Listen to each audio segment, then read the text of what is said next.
What's up, guys? Curtis Riggleman here.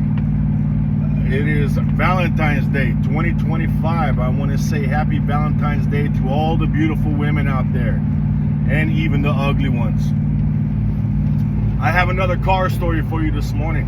I think you guys are going to like this. Every one of my car stories, and I have a lot of them, I take something from them and I learn from them. This one was a very valuable lesson for me that I still teach today. This lady came in to buy a car from us. She was paying cash for a van.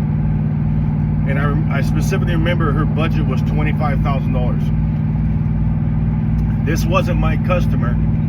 This was actually Mark Giusti, and I've talked about him in another video. This was his customer. And he's working his customer, and at this point he's in the booth.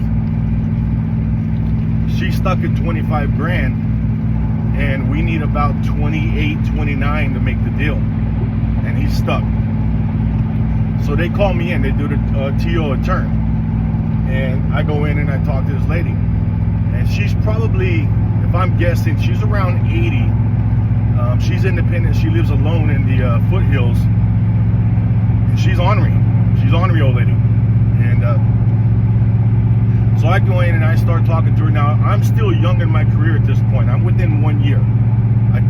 I took on the business very quickly. I learned very quickly, but I'm still in my first year. I'm still learning. And I go in there and I start explaining to her. I said, ma'am, I want to make this work for you. You know, we just need a little bit of help. You know, my boss can't get down to the budget you had in mind, so forth and so forth. I'm referencing me and the dealer, right?